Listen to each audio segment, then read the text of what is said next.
Hola, aquí es el video. ¿Sí? ¿Cómo se llamas? Luis. Luis. Tico. Always happy. Feliz. Sí, sí, gracias. Louis, our security guard at the condo where we live. Anyways, known him for many, many years, and I wanted to shoot a little video of him to show you how happy Costa Ricans are. And I was actually having a discussion the other day with some younger people I was talking with, and they were visiting, and I was explaining to them how I am constantly amazed and pleasantly surprised, and generally speaking, I don't know how to describe it, but what I'm talking about is how happy Costa Ricans are. I've never ever met a cynical Costa Rican.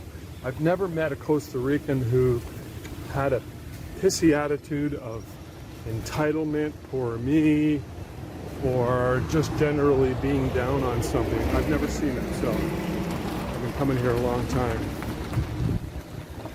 Anyways, it's their general, I don't know, culture, their general, so it's like it's in their DNA. So anyways, I digress. What I'm talking about is the thing, the vibe, the essence that is a part of the experience when you come down to Costa Rica. You'll experience it quickly enough if you come down here. That's one thing I've told people over and over again. I've been coming here for almost 20 years, and people ask, well, what's so cool about Costa Rica? And the one thing I say is the Costa Ricans themselves, they really contribute to the whole culture, the vibe, and the experience. And if you were down here, you know what I'm talking about. And if you've never been down here and you visited, you would experience it firsthand. So, having said that, it got me thinking about some other stuff. And so if I can open up that topic into something more broad, more philosophical, so to speak. I'm just going to wait for this motorcycle to go by. I think he needs a muffler. Boom. Okay, I want to talk about mindset. So this whole talk about how cool and relaxed and happy the Costa Ricans are, it really is a reflection of what I call mindset. So I want to talk about mindset, but I want to talk about mindset more in a global sort of like human approach, but using the Costa Ricans as the first example. And you know, it's very, very possible that one of the reasons the Costa Ricans live so long is because of that attitude. They're just generally happy. So anyway, so mindset, like when I think of mindset, I think of this concept that mindset is everything. You've heard it, you've seen books on the topic a million times. Mindset is everything, and it sounds mundane, it sounds boring, and I'll agree with that. But however, in that concept, that mindset is everything, is a very, very core truth. And I want to sort of talk about that a little bit deeper, and the way I want to sort of get there is by talking about the definition of truth and words, because words are everything. Now when you look at the word word, if you look at where it came from, sorry, there's a garbage truck. They're cleaning things up. Costa Ricans are really good at that. So, word, if you look at word, ancient spelling of the word, W-Y-R-D, it's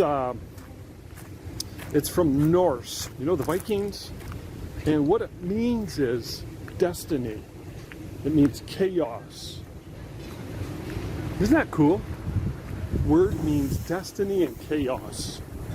So if you look at it in that respect, if you look at destiny, destiny is truth. So using words will get you into the direction of truth and destiny, and it will, by nature, create chaos. So I believe in that 100%, 10%. And you can look at the very core essence of actions we take. If we stay in a state of fear and we're paralyzed because we want security, we want things to stay the same, well, you know what I mean. That's not going to help you very much.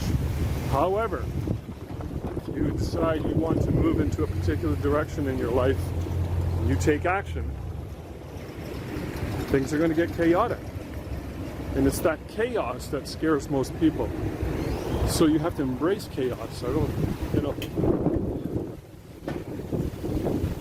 all depends on one's attitude, one's mindset.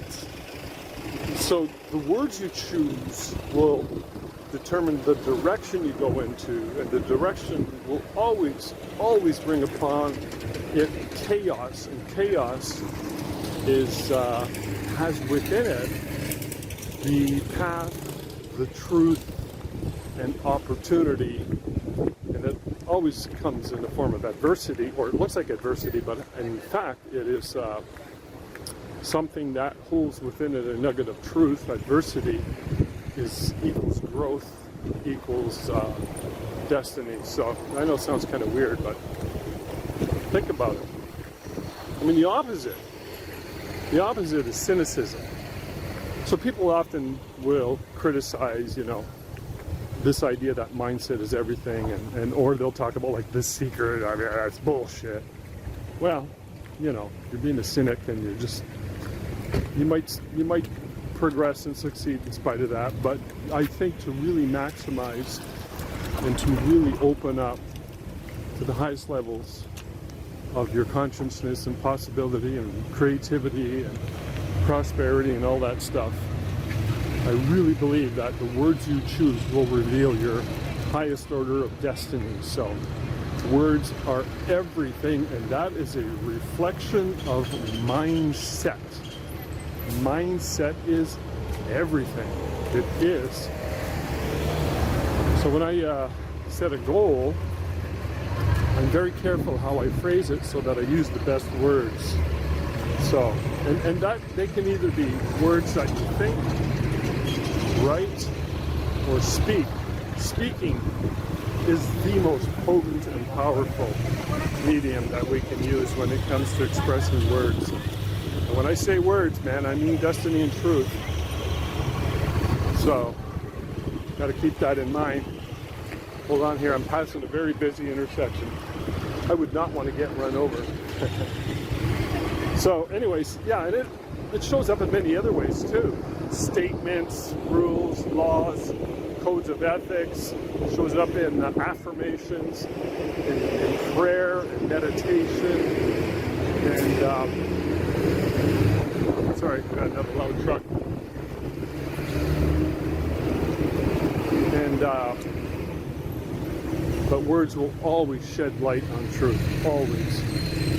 This is a bit of a sort of a secret superpower that I use, and I'm fully aware of, and that is truth and honesty. When I'm in a situation, let's say a meeting or talking to somebody, and there's an elephant in the room, there's a truth that is ugly, and nobody wants to talk about it. Well, I will bring it up, and it has a bit of a shock value to it. But I look at that as a superpower. I'll point out and I'll do it respectfully. Because most people won't. Most people are scared of the truth. So I'll point something out and I'll go, the emperor has no clothes. Have you noticed that? Do you think there's something we should do about that? So,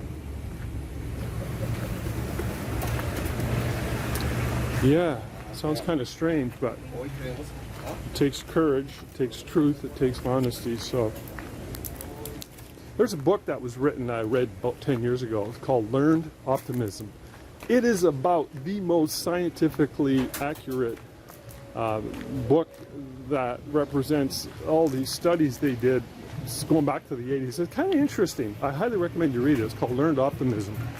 And they've actually done studies and tested the concepts of having a positive mental attitude versus a negative mental attitude. And there's literally scientific proof that it's to your benefit to have a to have a positive. So my suggestion is to avoid cynicism. My phone died. I was just finishing up there a second ago, so I'll finish up now. And I don't remember what I was going to say, but I'll come up with something. And I do want to say this much, and that is back to the topic of being cynical and using words that represent cynicism. And if you choose words that are cynical, and or if you apply them to your philosophy in your day-to-day life, it's going to really distort and send you down the dark road. And speaking truth to power, using words that are empowering is a really good place to start. And even though there are challenges that go along with it, they will point the right way if you stay the course and continuously use the right language. It's very important. So I wanted to find a local and show you how friendly they are.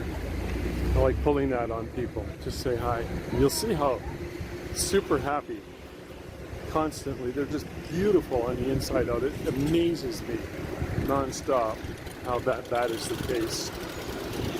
And it's part of their culture. All right. We are golden.